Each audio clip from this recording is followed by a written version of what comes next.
So I just wanted to give you a little bit of an idea of what the research is that I'm doing this summer, so you have kind of an idea of what are our goals and what are we doing with these octopuses. And so what I'm interested in is how does ocean acidification impact the physiology of cephalopods. So there's a recent study that was published that suggested that octopuses and other cephalopods are doing really well. Their populations are growing all across the globe. And the likely explanation for this is that they're adapting to changing environments better than a lot of other animals are, and so they're seeing their populations grow. What I'm really interested in is why is this happening? How are octopuses able to adapt to changing environments, particularly increasing CO2 and decreasing pH in the ocean? So one of the interesting things that we found out just 2 years ago when I started this research here at Rosario Beach Marine Lab is that the CO2 out in the water here is actually really high. It actually turns out that if you look at the CO2, the water here at Rosario is about 750 microatmospheres. Most of surface ocean waters to be about 400. And what it was pre-industrially, before we started dumping CO2 out into the atmosphere, was somewhere like 285 microatmospheres. This is what it is near Rosario Beach Marine Lab. This 750 microatmospheres is about what we expect the ocean average to be at the end of this century, which is really interesting because what this means is that the water here around Rosario Beach makes a very interesting natural experiment in what higher CO2s can do to animals over a long period of time. One of the challenges of ocean acidification experiments is that it's really hard to keep these animals for long periods in captivity where we're adjusting the CO2, and particularly to keep them for multiple generations or their entire lifespan. I know with octopuses at least, especially the ones that I say, they have these planktonic larvae, or their babies, they go up just into the water column and they spend as much as 6 months just swimming around in the water before they settle back down into the bottom of the ocean. And this type of life stage makes them really, really hard to culture in the lab, and even harder to culture in the lab if you're trying to modify their environment by sticking them in high CO2 or low pH. And so what's hard for us to do in the lab, nature has done for us right here by providing us this area of really high CO2. These octopuses have been living there likely their entire life, and maybe even for multiple generations. And what this means now is what I would have a hard time reproducing in the lab, I can just find out there. So what I am interested in doing is comparing how are the octopuses that live here near Rosario Beach, kind of in the Puget Sound, San Juan Islands area, compared to octopuses that live on the open coast where the CO2 is much lower. And so what I'm doing this summer is I am collecting octopuses.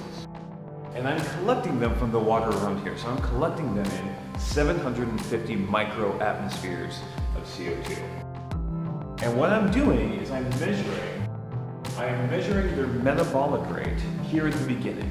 I'm collecting 20 octopuses. When we measure the metabolic rate, you're going to take half of them and leave them. So 10 octopuses are going to stay for 1 month in this high 750 CO2. Another group of 10, I'm going to put down at about 400 microatmospheres of CO2. This is what the rest of the ocean is. Most of the rest of the ocean is right now, about 400 microatmospheres. What we have found from previous work is that our octopuses around here are actually really well adapted to higher CO2. We can crank up the CO2 even up to 1,500 microatmospheres. It does not affect them too much. They're doing A-okay. So what I'm really curious is this because they're living in the 750? And if so, can it be that if we lower them back down, will they lose this adaptation? So we measured the metabolic rate here, and then again at the end, I'm going to take their metabolic rate again.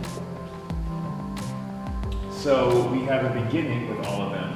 Take half of them, leave them in the 750, take another half of them and lower them down to 400 microatmospheres.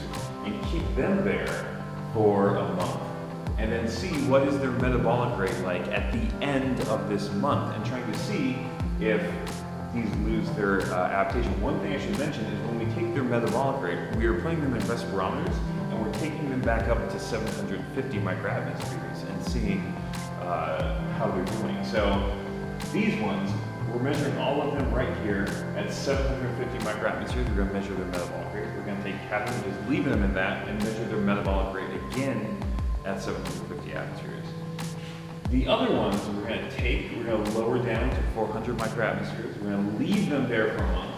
And then when we do this, we're going to bring them back up to 750 microatmospheres and then measure their metabolic rate again. I'm curious, do these ones that we take down, do they lose their adaptive ability to handle the 750 microatmospheres if we leave it? Not doing this summer, but this upcoming academic year, I'm going to obtain some octopuses from the open coast at 400 microatmospheres. And what we're going to do with them is the exact same thing, measure their metabolic rate here. And then do essentially the same thing. We're going to take, there should be 10 octopuses, bring them up to 750, leave 10 octopuses down here at 400 microatmospheres, and do essentially the exact same thing. So I'm really kind of interested in, at the beginning, if these ones have been living their entire life at 400 microatmospheres, if we measure them again at 750 microatmospheres, how well adapted are they for us to put them into that and look at their metabolic rate?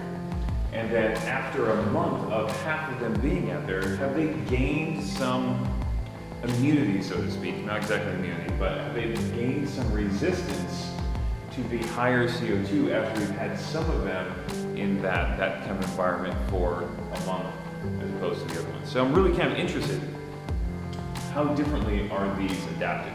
What we were doing last year is having 700 as kind of our control tanks, which is what we were pulling the octopuses out of, and a 1500 part per million treatment, which is kind of maybe future Puget Sound. What we're doing this year is actually doing the 700, and we're going to be reducing the CO2 in some of the tanks, getting it down to like about 400, what the rest of the ocean's at, and seeing how do they do in that. Do they do better? Do they actually lose their adaptation to the high CO2? So we actually need to get the CO2 lower than what it is in the water. We're going to do that by bubbling. I'm going to be setting up this Mongo air pump, which I'm going to take out and attach to the 2 beach tanks, because those are the tanks that we want to keep at a lower CO2 level. It's a lot of bubbling. It works!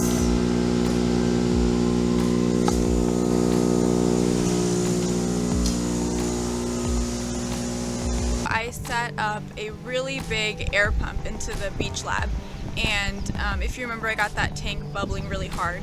I ran some pH and titrations today, and we got to about 420 after just a day of bubbling. So I think that if I add a couple more lines in there of air going into the tanks, that we can get to about 400. So let's go check these tanks out. I can add 3 more, because I've stocked 3 more, so I'm going to go find a few more lines, and it'll be good.